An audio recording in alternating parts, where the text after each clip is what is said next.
स्वागत है झारखंडी हिंदी न्यूज पर। चलिए जानते हैं आज की छोटी बड़ी सभी महत्वपूर्ण खबरों को। झारखंड की अर्थव्यवस्था ने पकड़ी रफ्तार। झारखंड की अर्थव्यवस्था ने अब रफ्तार पकड़ ली है। राज्य में अक्टूबर महीने में पिछले साल की तुलना में जीएसटी में 23% ज्यादा राशि की वसूली हुई है। इससे झारखंड में कारोबार और सेवाओं में उछाल के संकेत मिल रहे हैं। यह कोरोना काल में राज्य के लोगों के लिए निकट भविष्य में उम्मीद जगाने वाली खबर है। पिछले साल अक्टूबर महीने में झारखंड में जीएसटी मद में 1437 करोड़ की वसूली हुई थी। यह वसूली इस साल अक्टूबर महीने में बढ़कर 1771 करोड़ हो गई है। 23% की इस बढ़ोतरी से यहाँ के कारोबार में भी लगभग 1/4 बढ़ोतरी की उम्मीद जताई जा रही है। यह लगातार दूसरा महीना है जब पिछले साल की तुलना में जीएसटी के संग्रह में बढ़ोतरी देखने को मिल रही है। दोस्तों, वीडियो को लाइक करना ना भूलें।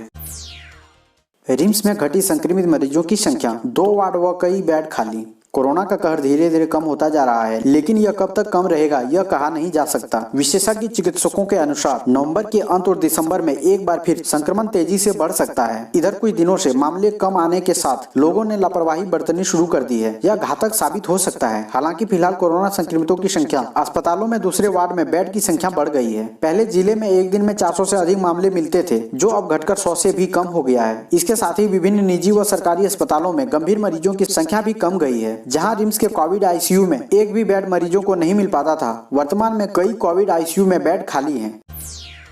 10 से चलेगी गंगा दामोदर और जनशताब्दी एक्सप्रेस समेत 9 ट्रेनें। हाजीपुर मुख्यालय का धनबाद मंडल को रेक तैयार करने का निर्देश। दिवाली व छठ के मौके पर गांव जाने वाले यात्रियों को रेलवे ने बड़ी राहत दी है। रेलवे ने गंगा दामोदर एक्सप्रेस समेत 9 जोड़ी ट्रेनों को 10 नवंबर से चलाने का निर्णय लिया है। इन ट्रेनों में जल्द ही टिकटों की बुकिंग शुरू होगी। गंगा दामोदर के अलावा जो अन्य ट्रेनें चलेगी उनमें पटना रांची जनशताब्दी, हटिया इस्लामपुर, पटना टाटा एक्सप्रेस ट्रेनें शामिल है। कोरोना के कारण गंगा दामोदर समेत वे सभी ट्रेनें 23 मार्च से बंद है। ये सभी 9 जोड़ी ट्रेनें 10 नवम्बर से 30 नवम्बर तक स्पेशल ट्रेन बनकर चलेगी। हाजीपुर मुख्यालय से निर्देश मिलने के बाद ट्रेन के रेक को तैयार करने का काम शुरू कर दिया गया है। ट्रेनों का नाम जानने के लिए डिस्क्रिप्शन बॉक्स में चेक करें।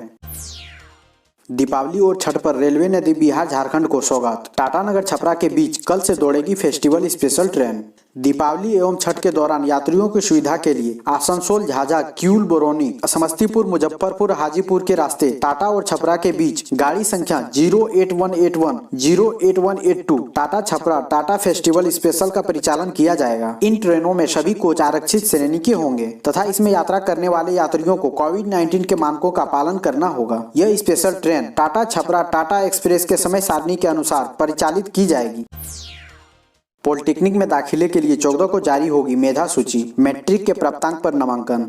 झारखंड के सरकारी तथा गैर सरकारी पॉलिटेक्निक संस्थानों में संचालित डिप्लोमा पाठ्यक्रमों में इस साल दाखिला मैट्रिक या अन्य समकक्ष परीक्षा के प्राप्तांकों के आधार पर होगा। इसके लिए 14 नवंबर को मेधा सूची जारी की जाएगी। कोरोना वायरस के संक्रमण के कारण इस साल प्रवेश परीक्षा आयोजित करने के बजाय प्राप्तांक के आधार पर नामांकन लेने का निर्णय लिया गया है। उच्च तकनीकी शिक्षा एवं कौशल विकास विभाग द्वारा इस आशय के संकल्प जारी होने के बाद झारखंड संयुक्त प्रवेश प्रतियोगिता परीक्षा पार्षद ने भी बुधवार को इस संबंध में अधिसूचना जारी कर दी। इसके तहत अभ्यर्थी जो पूर्व में प्रवेश परीक्षा में शामिल होने के लिए ऑनलाइन आवेदन नहीं कर सके हैं, वे 6 नवंबर से 9 नवंबर तक ऑनलाइन आवेदन कर सकेंगे। साथ ही जो अभ्यर्थी परीक्षा परिणाम जारी नहीं होने के कारण ऑनलाइन आवेदन में अपना प्राप्तांक नहीं भर सके हैं, वे भी दोबारा लॉग इन होकर इसे भर सकेंगे। पार्षद द्वारा 11 नवंबर को अभ्यर्थियों के प्राप्तांकों के आधार पर औपबंधिक मेधा सूची जारी करेगा। इसके बाद 12-13 नवंबर को इस पर आपत्ति ली जाएगी। आपत्ति की समीक्षा के बाद 14 नवंबर को अंतिम मेधा सूची जारी की जाएगी। वहीं 15 से 12 नवंबर तक काउंसलिंग के लिए ऑनलाइन रजिस्ट्रेशन होगा।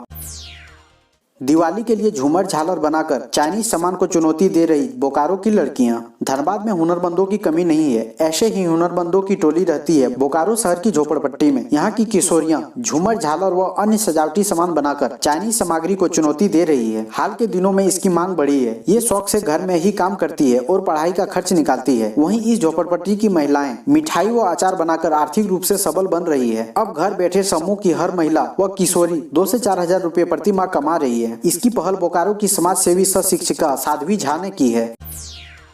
अंक कम करने के मामले में हाईकोर्ट ने जेपीएससी से मांगी उत्तर पुस्तिका। झारखंड हाईकोर्ट के chief justice doctor Ravi Ranjan व जस्टिस एसएन प्रसाद की अदालत में सिविल जज नियुक्ति के मामले में दाखिल याचिका पर सुनवाई हुई। इस दौरान अदालत ने प्रार्थी के अंक काटकर कम करने के आरोप पर जेपीएससी से उत्तर पुस्तिका को सीलबंद लिफाफे में दाखिल करने का आदेश दिया है। इस दौरान अदालत ने मौखिक रूप से कहा कि अगर प्रार्थी का आरोप सही नहीं हुआ तो कोर्ट उनके खिलाफ सख्त आदेश पारित करेगी। इस मामले में 26 नवंबर को सुनवाई होगी। इस संबंध में सुरभि कुमारी ने याचिका दाखिल की है। सुनवाई के दौरान उनकी ओर से अदालत को बताया गया कि आरटीआई के तहत मांगी गई जानकारी से पता चला है कि उनके पेपर 3 के उत्तर पुस्तिका के अंक को काटकर कम कर दिया गया है। इसके चलते उनका चयन नहीं हो पाया है। मलेरिया रोकथाम के लिए शुरू हुआ जिले में अभियान। कोरोना वायरस के साथ जंग लड़ रहा स्वास्थ्य विभाग अब मलेरिया से भी नियंत्रण में जुट गया है। पिछले दिनों चले विशेष अभियान में धनबाद जिले में 21 मलेरिया से संक्रमित मरीज मिले हैं। हालांकि संक्रमित मरीजों को दवा चलाकर ठीक किया गया है। जिले में मलेरिया के मरीज मिलने के बाद विभाग अब हरकत में आ गया है। पूरे प्रखंड में सघन जाँच शुरू कर दी गई है। कोरोना के साथ अब प्रखंड में कर्मचारी मलेरिया की जाँच भी कर रहे हैं। झाविमो का विलय दूसरी पार्टी में करने का दावा। बाबूलाल मरांडी, प्रदीप यादव, बंधु तिर्की पर दल बदल का मामला दर्ज। झाविमो से विधानसभा चुनाव जीतकर दूसरी पार्टी में शामिल होने वाले विधायक बाबूलाल मरांडी, प्रदीप यादव व बंधु तिर्की पर दल बदल का मामला चलेगा। स्पीकर नवींद्र नाथ महतो ने तीनों विधायकों पर 10वीं अनुसूची के तहत दल बदल का मामला दर्ज करने का निर्देश दे दिया है। झाविमो से जीतकर बाबूलाल मरांडी ने पार्टी का विलय भाजपा में कर लिया था। वहीं प्रदीप यादव व बंधु तिर्की कांग्रेस में शामिल हो गए थे। स्पीकर श्री महतो ने तीनों विधायकों द्वारा अब तक रखे गए पक्ष व तथ्यों के आधार पर इसे दल बदल का मामला माना है। विधायकों को 23 नवंबर को दिन के 12 बजे स्पीकर के न्यायाधिकरण में अपना पक्ष रखना होगा। बाहर से झारखंड लौटने पर अब बीएसएल कर्मियों को नहीं रहना होगा क्वारंटीन। ये है नई गाइडलाइन।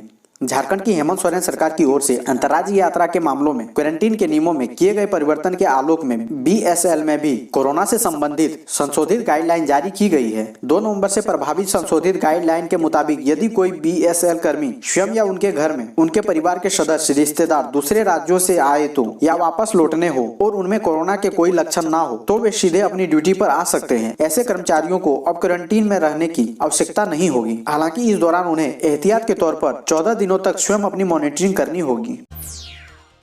एंटीनेटल किट से गर्भवती महिलाओं की सेहत का रखा जाएगा ख्याल। शिशु मृत्यु दर में आएगी कमी। चतरा के उपायुक्त दिव्यांशु झा ने जिले की स्वास्थ्य व्यवस्था को सुदृढ़ बनाने की वकायदा तेज कर दी है। गर्भवती महिलाओं की सेहत में सुधार एवं शिशु मृत्यु दर को कम करने के उद्देश्य से जिले के सभी 93 स्वास्थ्य उपकेंद्रों में एंटीनेटल केयर किट की व्यवस्था की जा रही है। एस्पिरिनेशनल डिस्ट्रिक्ट के तहत यह व्यवस्था CSR मद से बहाल की जा रही है। सभी CHC पर ANM के बीच ANC किट का वितरण किया जाएगा। इसके लिए ANM को किट के इस्तेमाल संबंधी ट्रेनिंग भी दी जाएगी।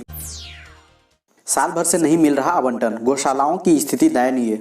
राज्य में गौ सेवा आयोग का गठन गौवंश के संरक्षण व संवर्धन के लिए किया गया है। गौ सेवा आयोग के द्वारा राज्य की अनुबंधित गौशालाओं को आधारभूत संरचना के लिए आवंटित राशि विभाग द्वारा दी जाती रही है। साथ ही साथ सरकार द्वारा राज्य में पकड़े गए गौवंशों को स्थानीय गौशालाओं को पोषण के लिए दिया जाता है। पकड़े गए गौवंश की खुराकी के लिए आयोग से प्रति गौवंश 50 रुपए 6 महीने की राशि 2 किस्तों में दी जाती है। लेकिन पिछले 1 सालों से भी अधिक राज्य की कई गौशालाओं की राशि आयोग से गौवंश के खुराकी के मद में प्राप्त नहीं हुई है। आयोग में कई गौशालाओं की लाखों रुपए की राशि बाकी है। कोविड-19 महामारी की वजह से राज्य की कई गौशालाओं की स्थिति दयनीय बनी हुई है।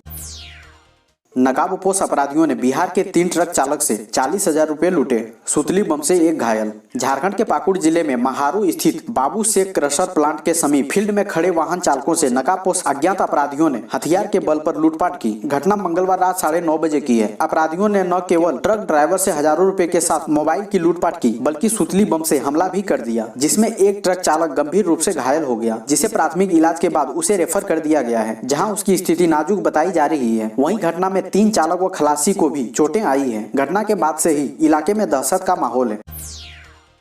कोरोना संकट के बीच खुशखबरी। शहर को सुंदर बनाने के लिए माली के पदों पर होगी नियुक्ति।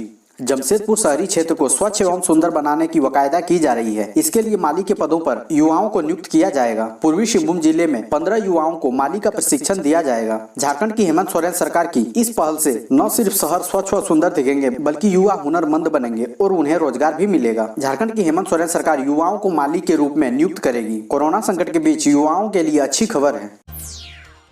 भाजपा बोली रघुवर सरकार ने छात्रवृत्ति के फर्जीवाड़े पर लगाई थी रोक। अल्पसंख्यक विद्यार्थियों के छात्रवृत्ति के फर्जीवाड़े का खुलासा होने के बाद प्रदेश भाजपा ने पिछली सरकार की स्थिति को स्पष्ट किया है। प्रदेश भाजपा की ओर से कहा गया है कि छात्रवृत्ति की इस फर्जीवाड़े पर रघुवर सरकार ने रोक लगाई थी। बुधवार को प्रदेश कार्यालय में आयोजित संवाददाता सम्मेलन में प्रदेश प्रवक्ता प्रतुल सहदेव ने कहा कि प्री मैट्रिक, पोस्ट मैट्रिक और मेरिट कम मीन्स अल्पसंख्यक छात्र छात्राओं के लिए छात्रवृत्ति केंद्र सरकार के नेशनल स्कॉलरशिप पोर्टल से डीबीटी के माध्यम से सीधे विद्यार्थियों के खाते में केंद्र सरकार के द्वारा भेजी जाती है। इसमें संस्थानों द्वारा एवं संस्थान के अल्पसंख्यक छात्र छात्राओं द्वारा पोर्टल पर सीधे अपनी सूचना एवं आवेदन की प्रविष्टि की जाती है। हॉकी झारखंड ने शुरू की नई वेबसाइट, खिलाड़ियों का डाटाबेस सहित कई जानकारी मिलेगी। रांची में बुधवार को हॉकी झारखंड की एक नई वेबसाइट hockeyjharkhand.com शुरू की गई। इसका उद्घाटन परिवहन सचिव झारखंड सरकार के रवि कुमार एवं झारखंड सरकार के खेल निदेशक जिशान कमर के द्वारा एस्ट्रोट्रॉफ हॉकी स्टेडियम मोहराबादी के परिसर में स्थित हॉकी झारखंड के कार्यालय में संयुक्त रूप से किया गया। इस मौके पर एथलेटिक्स फेडरेशन ऑफ इंडिया के कोषाध्यक्ष, झारखंड ओलंपिक संघ के महासचिव मधुकांत पाठक और कई अन्य गणमान्य व्यक्ति उपस्थित थे। झारखंड के बाहर तैनात जवानों को राहत देने की तैयारी, जाने क्या है मामला। झारखंड के बाहर दूसरे राज्यों या दूरस्थ क्षेत्रों में नौकरी कर रहे सैनिक, अर्धसैनिक, पारा मिलिट्री के जवानों की भूमि से संबंधित विवादों का निपटारा रांची जिला प्रशासन तेज गति से करेगा। डीसी छवि रंजन ने ऐसे मामलों के जल्द निष्पादन के लिए एक सेल गठित करने का निर्देश दिया है। सेल का एकमात्र काम सैनिक, अर्धसैनिक, पारा मिलिट्री के जवानों की भूमि से संबंधित मामलों जैसे लगान, रसीद, नामांतरण, जमीन मापी आदि का त्वरित निष्पादन करना होगा। हर दिन की ताजा अपडेट जानने के लिए चैनल को सब्सक्राइब करना ना भूलें।